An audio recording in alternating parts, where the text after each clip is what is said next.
Hello student, आप लोग कैसे हैं? आई होप आप लोग अच्छे होंगे, एग्जाम की तैयारी कर रहे होंगे। तो फ्रेंड्स, आज के इस वीडियो में हम मोस्ट इम्पॉर्टेंट क्वेश्चन को कवर करेंगे। तो इसमें दिया है पहला प्रश्न, दो ऐसे क्रमागत विषम धनात्मक पूर्णांक ज्ञात कीजिए जिनके वर्गों का योग 290 हो। तो फ्रेंड्स, इसमें हमें सबसे पहले क्या कहा है? क्रमागत मतलब हमें क्रम से ही लेना है, जो संख्या लेना है। जैसे दो के बाद क्या आता है? तीन, तीन के बाद क्या आता है? चार, चार के बाद क्या आता है? पाँच। तो क्रम से ही हमें ऐसी दो संख्याएं लेनी है। और वो संख्या क्या होनी चाहिए? विषम धनात्मक पूर्णांक मतलब धनात्मक मतलब पॉजिटिव वैल्यू होनी चाहिए। पूर्णांक ज्ञात कीजिए जिनके वर्गों का योग 290 हो। तो फ्रेंड्स, चलिए इसको हम सॉल्व कर लेते हैं। तो यहाँ हम सबसे पहले मानेंगे, फ्रेंड्स देखिए, इसे विषम धनात्मक पूर्णांक हमें ज्ञात करना है। तो विषम धनात्मक पूर्णांक हमें कैसे मिलेगा? जैसे मान लीजिए एक यक्स मान लेते हैं, विषम संख्या है। तो दूसरा कैसे हमें मिलेगी? दूसरी संख्या ये विषम है, मान लेते हैं यक्स का मान एक है। ऐसे कुछ समय के लिए मान लेते हैं यक्स का मान एक है। तो विषम, अगला विषम कैसे मिलेगा? इसमें अगर हम एक जोड़ देते हैं तो क्या मिलेगा? दो मिल जाएगी, जो कि सम है। अगर इसमें हम दो जोड़ेंगे तो कितना मिलेगा? तीन। तो इसमें हमें विषम दो जोड़ने पर मिल रहा है, मतलब यक्स में दो जोड़ेंगे तभी हमें विषम मिलेगा, एक जोड़ेंगे तो हमें सम मिल जाएगा, क्योंकि इसको हमने विषम मान लिया है पहले से। तो यक्स प्लस दो करेंगे तो दूसरी संख्या हो जाएगी, ये क्या है? पहली संख्या। तो उसी को यहाँ हम लिख देंगे। तो फ्रेंड्स, ये आपको समझ में आ गया होगा। जैसे इसमें हम एक ऐड करते हैं, इसमें एक्स प्लस वन करते हैं, तो अगली संख्या जो मिलेगी हमें मतलब दो संख्याएं मिली नहीं है। तो एक तो विषम हो गया, लेकिन अगर एक इसमें हम ऐड करते हैं तो ये अगले जो संख्या मिलेगी वो सम हो जाएगी, लेकिन हमें सम संख्या नहीं लेनी है, हमें विषम संख्या लेना है। तो इसलिए हम एक्स प्लस टू करेंगे। तो इसलिए हमने आपको एग्जाम्पल लेकर भी यहाँ पर समझा दिया है। फ्रेंड्स, हम यही चाहते हैं कि आप लोग डाउट में मत रहिए, क्योंकि डाउट में रहेंगे तो सवाल वैसे भी नहीं सॉल्व होगी। तो फ्रेंड्स, चलिए हम लिख देते हैं, माना प्रथम धनात्मक विषम पूर्णांक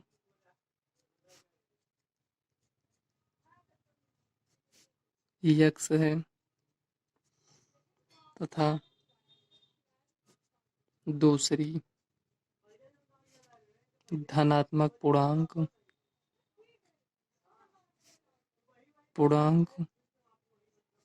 यक्स प्लस दो है। ये हो गया। और इसमें आगे ये जो कह रहा है इसको तो हमने मान लीजिए लिख लिया। अब आगे क्वेश्चन में जो कहता है उसी के हिसाब से हम चलते हैं, मतलब जैसे इसमें जो कह रहा है उसी को हम, इसमें जैसे दो ऐसे क्रमागत विषम धनात्मक पूर्णांक ज्ञात कीजिए। अब ज्ञात करने के लिए कह रहा है, हमें तो पता नहीं है। तो सबसे पहले हमने मान लिया, यहाँ तक तो हमारा काम हो गया। इसमें ये कह रहा है जिनके वर्गों का योग 290 है, मतलब जिनके वर्गों का योग, मतलब इसका भी वर्ग कर कर इसका भी वर्ग करके जोड़ दें, मतलब योग कर दें। तो किसके बराबर हो जाता है? 290। तो यहाँ हम लिखेंगे प्रश्न से तो एक्स स्क्वायर प्लस इसका भी वर्ग कर कर इस हम जोड़ देंगे तो कितना आ जाएगा? 290 के बराबर होता है। तो इसी को आप सॉल्व कर लीजिए, एक्स स्क्वायर। तो फ्रेंड्स, ये ए प्लस बी का होल स्क्वायर के रूप में है, ये तो आपको पता ही होगा। तो चलिए इसको हम डायरेक्ट लिख देते हैं, एक्स स्क्वायर प्लस चार प्लस दो दूनी चार एक्स, दो फार्मूले का दो, ये तो चार एक्स, ये इक्वल टू 290, ये हो गया। अब देखिए एक्स स्क्वायर तो टू एक्स स्क्वायर प्लस चार एक्स प्लस चार, 290 को इधर लेकर आएंगे तो माइनस 290 इक्वल टू जीरो, ये हो गया। तो टू एक्स स्क्वायर प्लस चार एक्स प्लस माइनस माइनस हो जाएगा, तो बड़ी संख्या का साइन माइनस, 290 में से चार जाएगा तो 286 आएगा इक्वल टू जीरो। तो फ्रेंड्स, इसको सॉल्व करने के लिए आप चाहे द्विघाती सूत्र से इसको सॉल्व कर सकते हैं या गुणनखंड कर लीजिए। आपको जैसे बेटर लगे, आप गुणनखंड कर सकते हैं तो गुणनखंड कर लीजिएगा, नहीं तो आप द्विघाती सूत्र से इसको सॉल्व कर लीजिएगा, लेकिन आप इसको गलत मत करिएगा। तो देखिए फ्रेंड्स, इसको हम ये इसमें देखते हैं कि दो इसमें भी है, दो इसमें भी है, दो इसमें भी, मतलब दो से ये भी डिवाइड हो जाएगा, ये भी। तो ऐसा क्यों नहीं करते हैं कि इसमें हम दो से डिवाइड कर देते हैं। जब दो से डिवाइड करेंगे तो ये हमारे पास हो जाएगा एक्स स्क्वायर, दो से इसमें करेंगे तो टू एक्स माइनस दो से इसमें करेंगे तो एक का नाम दो, दो चौका और दो तीन छः इक्वल टू जीरो। तो फ्रेंड्स, जितना हो सके सवाल को सरल रूप में बनाना पड़ता है सॉल्व करने के लिए, क्योंकि ज़्यादा मतलब इस तरह रहेगा तो बड़ी संख्या इसमें हमें ज़्यादा काट पीट करना पड़ता है, लेकिन थोड़ा और सरल रूप हो जाएगा तो इसमें हमें कम गुणा गुणा भाग या जोड़ घटाना कुछ भी जिसमें करना पड़ता है उसमें कम करना पड़ जाता है। तो देखिए इसको हम इस तरह लिख सकते हैं, यहाँ लिख दीजिए, या इसको इस रूप में या इस रूप में लिख सकते हैं। तो देखिए फ्रेंड्स, इसको हम गुणनखंड तरीके से हम आपको बताएंगे, क्योंकि द्विघाती सूत्र से तो आप इसको सॉल्व ही कर लेंगे। तो देखिए 143 है, 143 को हम क्या लिख सकते हैं, ये 143 किससे विभाजित हो, ये 11 से होगा तो 11 का 11, 11 में से 14 में से 11 जाएगा तो 3 बचेगा, 3 ये है तो क्या 3 33, 3 ये हो गया। तो हमें दो संख्याएं ऐसी लेनी रहती हैं कि गुणा करें तो 143 हो जाए, जोड़ दें या घटा दें तो दो प्राप्त होनी चाहिए। तो 13 में से अगर 11 जाएगा तो कितना होगा, 2 होगा। तो प्लस इसको रखेंगे, माइनस इसमें रखेंगे, तो x square plus 13x minus 11x minus 143। तो फ्रेंड्स, इसके पहले की वीडियो में हमने आपको ये सब डिटेल से बताया है। इस पर ये इस टाइप के सवाल हमने आपको 4-5 सवाल बता दिए हैं। तो फ्रेंड्स, अगर आपको इस ये गुणनखंड करने में प्रॉब्लम होती है तो मैंने इसमें एक अलग से वीडियो बनाया जो कि आपको प्लेलिस्ट में मिल जाएगा। तो देखिए इतना हो गया। अब इसको लिखेंगे एक्स स्क्वायर, सॉरी यहाँ ये एक्स इसमें भी, एक्स इसमें भी है, तो एक्स कॉमन लेंगे तो एक्स प्लस 13 हो जाएगा। तो जो यहाँ लिखे हैं तो या इसको भी यहीं पर लिख देंगे, एक्स प्लस 13 दो बार लिखते हैं, इक्वल टू 0। अब देखिए यहाँ एक्स है, यहाँ माइनस 11 है, तो माइनस 11 को यहाँ लिख दीजिए, तो ये एक्स माइनस 11 एक ब्रैकेट में, एक्स प्लस 13 एक ब्रैकेट में, इक्वल टू 0। तो ये एक्स बराबर 11 कामा माइनस 13 ये हो गया। अब आप इसमें देखेंगे कि एक वैल्यू प्लस में एक वैल्यू माइनस में, तो माइनस वाली वैल्यू नहीं लेंगे क्योंकि क्वेश्चन में ही कहा है कि धनात्मक पूर्णांक हमें लेना है। तो इसको एक वैल्यू ये हो गया, तो दूसरी वैल्यू क्या होगी, एक को तो एक्स हम माने, दूसरे को क्या माने हैं, एक्स प्लस 2 माने हैं। तो यहाँ पर लिखेंगे x plus 2 equal to x की जगह पर 11 प्लस 2 बराबर 13। तो यहाँ पर हमारे पास दो वैल्यू है, एक 11 है और एक 13। तो फ्रेंड्स, यही आपका फाइनल आंसर हो जाएगा। तो हम आशा करते हैं आपको समझ में आया होगा। यदि कोई भी डाउट है तो आप कमेंट करिएगा, हम आपको नेक्स्ट वीडियो में रिप्लाई करेंगे। तो फ्रेंड्स, एग्जाम में इसी टाइप के क्वेश्चन पूछे जाते हैं, ज़्यादा डिफिकल्ट नहीं होते हैं। अगर आपको आ रहा है तो वही आसान सवाल लगती है, अगर आपको नहीं आ रहा है तो वही डिफिकल्ट लगती है। इसमें देखिए ज़्यादा हमने कुछ नहीं किया, सिर्फ गुणनखंड ही किए हैं, और यहाँ आपको थोड़ा समझना था इसको किस रूप में बनाना है बस। तो चलिए नेक्स्ट क्वेश्चन देख लेते हैं। तो फ्रेंड्स, जो ये क्वेश्चन आपको दिख रहा है इसमें ये दूसरी सवाल है। इसमें कह रहा है किसी त्रिभुज पी क्यू आर, इसलिए हमने यहाँ पर पहले से बना लिया कि आपका टाइम वेस्ट ना हो। देखिए त्रिभुज पी क्यू आर बना लिया की भुजाओं और पी आर पर क्रमशः बिंदु ई और एफ, मतलब पी क्यू और पी आर क्रमशः, मतलब पी क्यू पहले आया है तो ई पहले आएगा, तो यहाँ मान लीजिए ई है ये, और एफ यहाँ पर है, एफ स्थित है। निम्नलिखित में से प्रत्येक स्थिति के लिए बताइए क्या ई एफ समांतर क्यू आर है, मतलब ये यहाँ पर है, ये इस तरह। तो इसे हमें ये बताना है कि ये जो दोनों रेखाएं हैं ये समांतर हैं कि नहीं। तो फ्रेंड्स, देखने में तो हमें ये लग रहा है कि ये समांतर ही है, लेकिन देखने से क्या मतलब होता है, हमें सिद्ध करना पड़ेगा कि ये समांतर है कि नहीं। तो यहाँ पर हम लिखेंगे, ये जो हमें दिया है इसी से हम प्रूव करेंगे। तो यहाँ लिखेंगे हल, त्रिभुज पी ई एफ तथा त्रिभुज पी क्यू आर में, त्रिभुज पी ई एफ और त्रिभुज पी क्यू आर में। तो यहाँ देखिए पी, तो फ्रेंड्स देखिए पी ई, ये जो है पी अनुपात दिखाएंगे तो पी अपान ये देखेंगे समरूप है कि नहीं। जब समरूप हो जाएगा तो ई एफ समांतर क्यू आर हो जाएगा।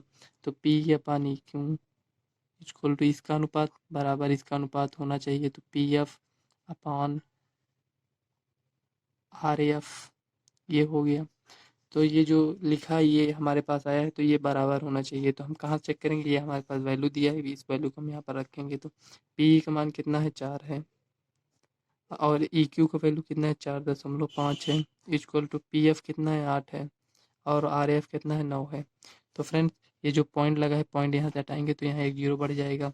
तो यहाँ हम इस तरह लिख सकते हैं, चलिए यहाँ साइड में सॉल्व कर लेते हैं। तो 40/45 हो जाएगा, इक्वल टू 8/9। इसको 5 से डिवाइड करें तो 5 8 40, 5 9 45। तो देखिए यहाँ 8/9 इक्वल टू यहाँ 8/9। तो दोनों बराबर हैं, तो यहाँ हम कह सकते हैं त्रिभुज पी ई एफ समरूप है त्रिभुज पी क्यू आर के, अतः ई एफ समांतर होगा क्यू आर के, प्रूव्ड। तो चलिए नेक्स्ट क्वेश्चन देख लेते हैं फ्रेंड्स। इसमें दिया बिंदुओं इतने इतने और इतने से बनने वाले त्रिभुज का क्षेत्रफल ज्ञात कीजिए। तो हमें त्रिभुज का क्षेत्रफल ज्ञात करना है, तो चलिए इसको हम ज्ञात कर लेते हैं। तो पहले इसको हम नोट कर लेते हैं अपन, -1.5, 3, क्या है 6, -2, आर क्या है -3, 4। तो फ्रेंड्स त्रिभुज के क्षेत्रफल ज्ञात करने का फार्मूला आपको पता होगा। पहले इसको मान लेते हैं x1 ये y1, ये क्या है x2 ये y2 है, ये x3 है ये y3 है। तो त्रिभुज का क्षेत्रफल क्या होता है, तो यहाँ लिखेंगे त्रिभुज का क्षेत्रफल 1/2।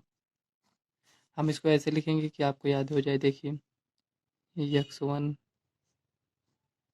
y माइनस y ये हो गया, plus x2 y minus y ये हो गया। अब यहाँ लिखेंगे plus x3 y minus y। तो यही तो होता है ना फार्मूला, इस रूप में होता है। लेकिन यहाँ कुछ संख्या लिखा रहता है, तो यहाँ हम लिख देते हैं। यहाँ क्या लिखेंगे हम, 23, 31, 12। क्या लिखेंगे 23, 31, 12। तो 23, 31, सॉरी 3 यहाँ लिखेंगे, एक यहाँ 31 और 12 ये हो गया। देखिए फार्मूला बन गया, 2 3 3 1 1 2, मतलब 23, 31, 12। तो फ्रेंड ज़्यादा ये कठिन फार्मूला नहीं है, इसको आप इस रूप में ऐसे बनाकर ऐसे लिख सकते हैं 23, 31, 12। तो चलिए जो मान हमें दिया है यहाँ पर हम रख देते हैं 1/2। x1 कितना है -1.5 लिख देते हैं। y2 कितना है -2। y3 कितना है -3, प्लस x2 कितना है 6 है। y3 कितना है -3 और y1 कितना है 3 है। सॉरी यहाँ पर y1 3 है। तो फ्रेंड्स देखिए यहाँ y3 की जगह पर यहाँ पर 4 है, तो यहाँ हम 4 लिखेंगे, ध्यान नहीं दिए थे। अब देखिए y3 की जगह पर क्या है 4 है, तो यहाँ लिखेंगे 4 माइनस y1 कितना है ये देखिए 3 है, प्लस x3 कितना है -3 और y1 कितना है 3, y2 कितना है माइनस है, एक माइनस फार्मूले का एक माइनस इसमें है, तो प्लस हो जाएगा +2 ये हो गया। देखिए 1/2 -1.5, 4 2 -6 ये हो गया +6 4। ये फ्रेंड ये प्लस है, ये 4 में से 3 गया 1 हो जाएगा।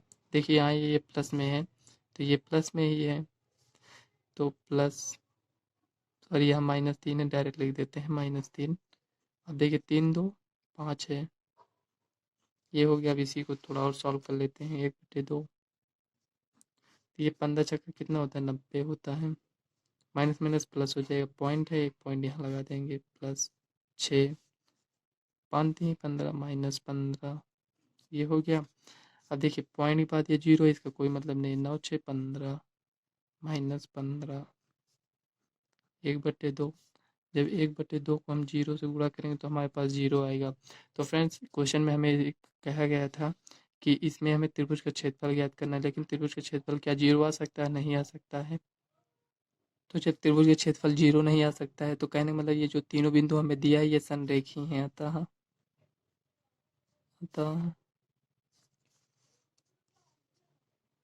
अतः सभी बिंदुएं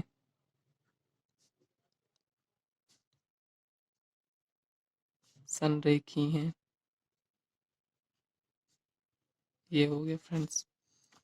जब 0 आ गया तो हमें पता चल गया कि ये संरेखी है, लेकिन हमसे कहा गया था कि त्रिभुज के क्षेत्रफल ज्ञात करने के लिए, तो यहाँ पर 1 2 3 5 या कुछ भी वैल्यू आया होता तो त्रिभुज का क्षेत्रफल वही होता, लेकिन इसमें तो 0 आ गया। तो इससे हमें ये पता चलता है कि सभी बिंदुएं संरेखी हैं, मतलब एक ही रेखा बने, जैसे ऐसे ऐसे ऐसे ये त्रिभुज नहीं बना रही हैं मतलब। तो चलिए फ्रेंड्स हम 5 ऑब्जेक्टिव क्वेश्चन को कवर कर लेते हैं। तो फ्रेंड्स देखिए इसमें दिया क्वेश्चन में, यदि एक गोले का व्यास d सेंटीमीटर है तो गोले का आयतन क्या होगा। तो फ्रेंड्स गोले का आयतन हमसे कह रहा है, तो मान लीजिए ये गोला है और ये व्यास दिया है d, तो ये त्रिज्या क्या हो जाएगी d/2 डी का आधा कर देंगे तो गोले का आयतन का फार्मूला क्या होता है, यहाँ लिखेंगे गोले का आयतन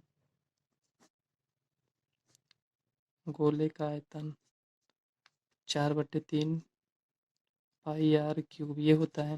तो 4/3 को लिखेंगे, पाई लिखेंगे गुणे आर का मान कितना है d/2, तो d/2 को क्यूब कर देंगे।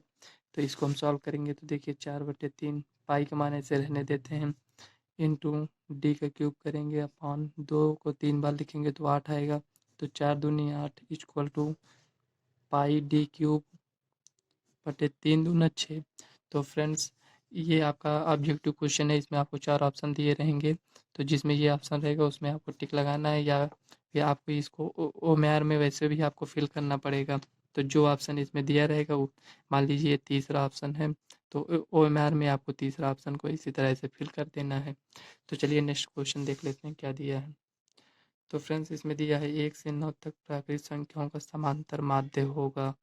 तो समांतर माध्य ज्ञात करने के लिए हम क्या करेंगे, तो सभी का योग करेंगे और जितना हम ये पद लिए हैं उसे उतने पद से हम इसको भाग दे देते हैं, मतलब कुल पदों का योग बटे कुल पदों की संख्या। तो 1 से 9 तक, तो चलिए हम माध्य ज्ञात कर लेते हैं। माध्य ज्ञात करने के लिए 1 से 9 तक कितनी संख्या होंगी, जैसे 1 2 3 4 5 6 7 8 9 ये हो गया। और इसमें कितने पद हैं, 1 2 3 4 5 6 7 8 9, 9 पद है, तो इसमें हमें 9 से भाग करना है। इसको हम ऐड कर लेते हैं तो देखिए 1 2 3 3 6 4 10 5 15 6 21 7 28 28 8 आपका होगा 36 36 4 40 5 45 हो जाएगा। तो 9 बचे 45, तो आपका समांतर माध्य कितना आएगा 5। तो ये ऑप्शन आपको मिल जाएगा, जैसे ऑप्शन में दिया रहेगा पहला या दूसरा या तीसरा जिसमें दिया रहेगा उसे आपको एमआर में फिल करना पड़ेगा। तो चलिए नेक्स्ट क्वेश्चन देख लेते हैं क्या दिया है। देखिए फ्रेंड्स इसमें दिया है कॉस ए बराबर √3/2, तो साइन 2a का मान क्या होगा। तो फ्रेंड्स यहाँ आप समझिए, कॉस ए का मान हमारे पास दिया है √3/2 दिया है। तो सबसे पहले हमें 2a को ज्ञात करने से पहले हमें ये जो a का मान है ये हमें पता होना चाहिए।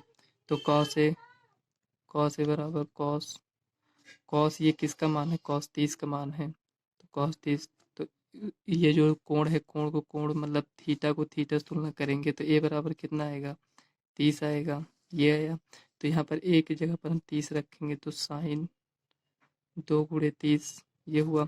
तो साइन कितना हो जाएगा 60, साइन 60 का मान कितना होता है √3/2। तो फ्रेंड्स यही आपका फाइनल आंसर हो जाएगा। अगर आपको मान याद है तो इसको आप सॉल्व कर पाएंगे, नहीं याद है तो आप इसको नहीं सॉल्व कर पाएंगे। तो चलिए नेक्स्ट क्वेश्चन देख लेते हैं क्या दिया है। द्विघात समीकरण ये इस रूप में दिया है, को हल कीजिए। तो फ्रेंड्स ये द्विघात समीकरण दिया है, इसको हल करने का मतलब इसमें हमें x का मान ज्ञात करना है। तो फ्रेंड्स ये क्वेश्चन आपका 1 नंबर का है। तो देखिए इसको ये सॉल्व करते हैं, यहाँ पर दिया है 6 + x। चलिए इसको हम सॉल्व कर लेते हैं। यहाँ पर 6 + x माइनस 2x², ये देखिए यही दिया है 6 + x माइनस 2x², हाँ यही दिया है। इक्वल टू कितना है 0 है। तो इसमें हम गुणनखंड करेंगे। तो सबसे पहले इसको हम इस तरह लिख लेते हैं 2x² + x + 6 = 0। तो फ्रेंड्स इधर माइनस है तो ये माइनस को हम उधर भेजने के लिए माइनस हम कॉमन लेते हैं। तो जो माइनस में होगा वो प्लस हो जाएगा, जो प्लस में होगा वो माइनस हो जाएगा। जब माइनस कॉमन लेंगे तो ये माइनस में है तो ये प्लस में हो जाएगा, ये प्लस में है तो ये माइनस में, ये प्लस में है तो ये माइनस में हो जाएगा इक्वल टू 0। जब इसको उस साइड भेज देंगे तो ये 0 हो जाएगा। तो 2x² minus x minus 6 equal to 0। तो इसका गुणनखंड करने के लिए देखिए 6 दूनी 12, तो 4 गुणे 3 हमें ऐसी दो संख्या मिलेंगी कि गुणा करेंगे तो 12 आएगा और माइनस कर देंगे तो माइनस x हो जाएगा। कहने मतलब ये है, इसे -4x + 3x इस तरह इसको लिखेंगे। तो देखिए यहाँ लिखते हैं 2x² -4x + 3x - 6 बराबर 0। तो इसमें भी 2 है, इसमें भी 2 है, x इसमें भी x इसमें, तो 2x कॉमन लेंगे तो x - 2 ये हुआ और x - 2 ये हो गया। ये +3 है तो यहाँ +3 लिखते हैं। 2x + 3 इसको तो यहाँ 0 है तो x - 2। अब इसको दोनों को जीरो से तुलना करेंगे तो x बराबर -3/2 आएगा और x बराबर 2 आएगा। देखिए इसको सॉल्व करेंगे तो ये प्लस है, उधर जाएगा तो माइनस में हो जाएगा, ये गुणे में है तो भाग में आ जाएगा, तो -3/2 और 2 यही आपका फाइनल आंसर हो जाएगा। तो फ्रेंड्स 1 नंबर में इस टाइप का भी क्वेश्चन पूछ लिया जाता है कभी कभी। तो चलिए नेक्स्ट क्वेश्चन देख लेते हैं। इसमें तो फ्रेंड्स यहाँ देखिए क्वेश्चन ये छूट गया था शायद। इसमें दिया यदि साइन थीटा बराबर कॉस थीटा हो तो थीटा का मान ज्ञात कीजिए। तो हमें दिया है साइन थीटा बराबर कॉस थीटा, तो थीटा का मान हमें ज्ञात करना है, ये इसके बराबर है। तो क्या हम इसको इस रूप में लिख सकते हैं, साइन थीटा बराबर कॉस थीटा गुणे 1, इस तरह लिख सकते हैं। गुणा करेंगे तो वैसे भी कॉस थीटा ही रहेगा, तो इसको हम इधर लेकर आएंगे तो sine theta upon cos theta equal to कितना हो जाएगा, 1 है, 1 लिख देंगे। Sine theta upon cos theta को क्या लिखते हैं, टेन थीटा इक्वल टू 1। तो थीटा का मान कितना होगा, टेन थीटा, तो ये एक किसका मान है, टेन 45 का मान है, तो हम लिखेंगे टेन पाई/4। तो थीटा बराबर कितना हुआ, पाई/4। इस रूप में दिया रहे तो इस रूप में इसको लिख दीजिएगा, नहीं तो अगर 45 दिया रहे तो 45। तो पाई/4 का मतलब ही 45 होता है। जैसे 180 लिखा है, जब इसको हम 4 से भाग करते हैं तो हमारे पास 45 आता है। तो चाहे इसको लिख दीजिए, चाहे इसको, जिस रूप में हमें ऑप्शन दिया रहता है उसी रूप में हम इसको लिख देते हैं। तो फ्रेंड्स इस वीडियो को हम यहीं तक रखते हैं। अगर वीडियो आपको पसंद आए तो वीडियो को लाइक व चैनल को सब्सक्राइब कर लीजिएगा और इस वीडियो को अपने फ्रेंड्स को ज़्यादा से ज़्यादा शेयर करिएगा। तो फ्रेंड्स कल आपका एग्ज़ाम है गणित का, तो इसके लिए आपको सभी को बेस्ट ऑफ लक। आप लोग एग्ज़ाम देने जाइए, आप लोग घबराया मत करिए, ये एक एग्ज़ाम है। आप अगर पढ़ें तो भी ठीक है, नहीं पढ़ें तो भाई कुछ ना कुछ तो आपको लिखना ही पड़ेगा।